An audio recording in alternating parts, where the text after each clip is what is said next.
The Carnival Jubilee is having to delay its departure today.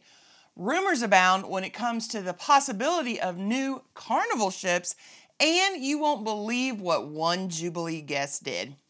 Ahoy travelers, it's Amy here with your weekly Cruise News Roundup and my thoughts on some of the biggest stories of the week, which just happened to all focus on Carnival Cruise Line. Those setting sail in the Carnival Jubilee today will be delayed in doing so as the embarkation time has been pushed back an hour due to a medical emergency. While en route back to Galveston yesterday, the Jubilee reversed course.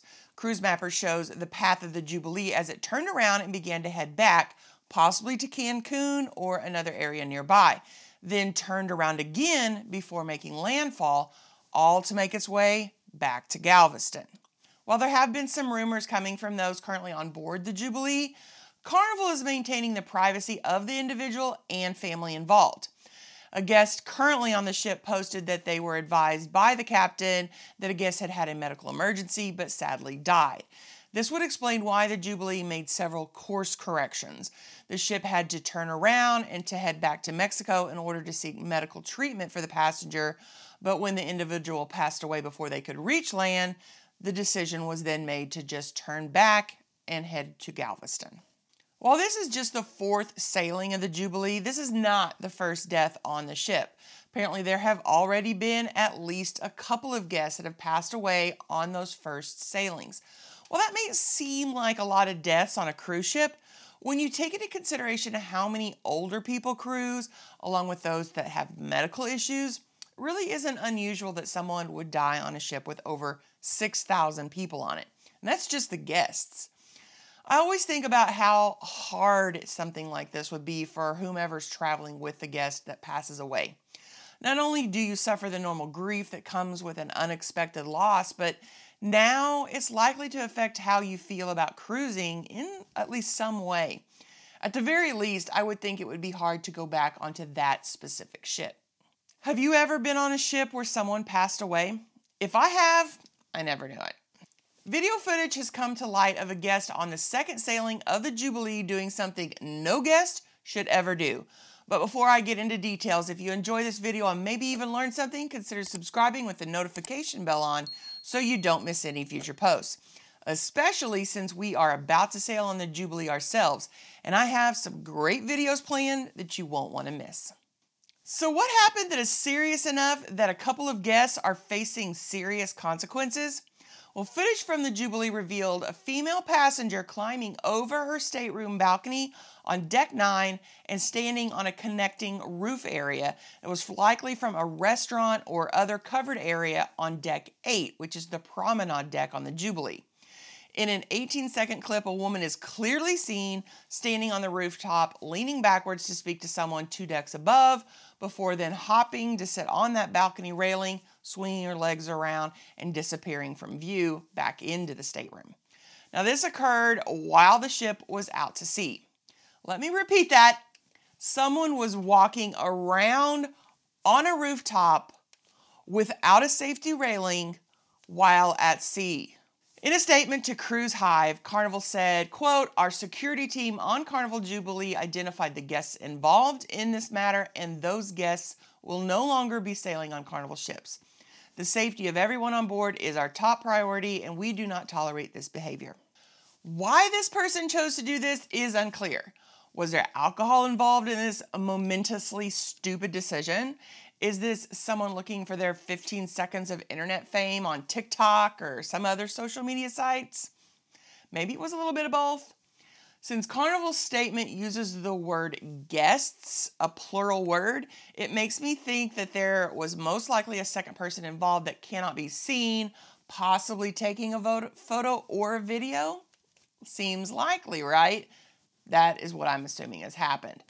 When I was reading about this, I already couldn't believe that someone would take such a risk. Then I saw the video, and my mind was blown. All it would have taken was just the slightest shift in the ship, and that woman could have fallen and slid right off the edge of the ship. It's unbelievably dumb. I can only guess that this was all for clicks and likes on some social media site. But let me know in the comments what you think. What went through this woman's mind right before she made this decision? And do you think a permanent ban was the right move on Carnival's part? The Jubilee is the last new ship build for Carnival. There are no ships currently being built.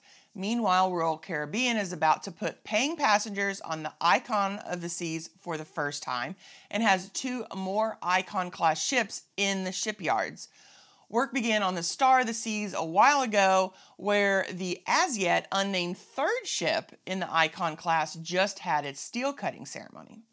Instead of spending more money they didn't have on ship builds, Carnival chose to hold off as they worked on paying off the massive loans taken out during the shutdown.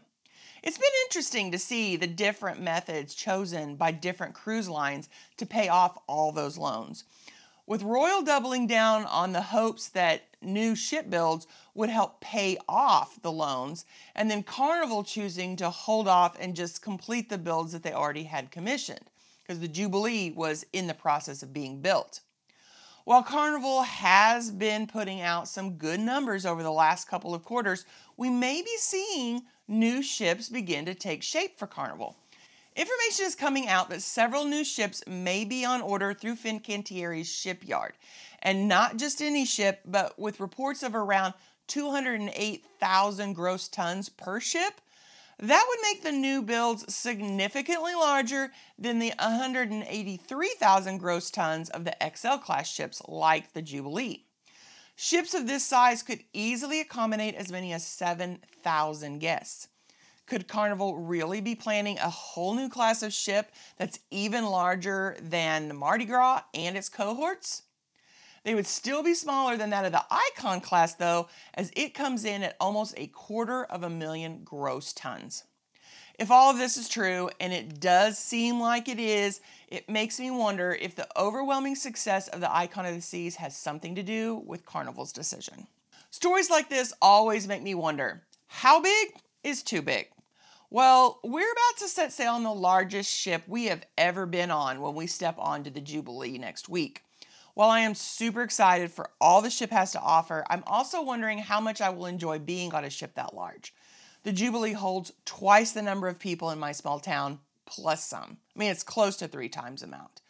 I don't like being in crowds, and I would rather spend my time in a comfy chair, reading a book, by myself than doing almost anything else.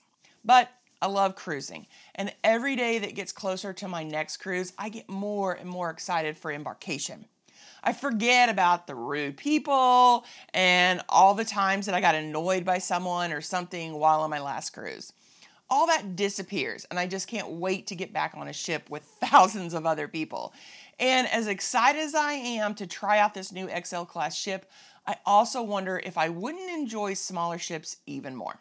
And because of that, I plan on trying as many of them out as I can. So I hope you follow me as I go on this journey to try out as many ships and cruise lines as possible.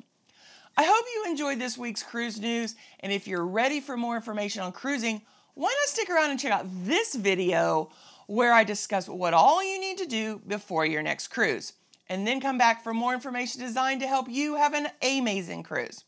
Have a blessed week, everyone.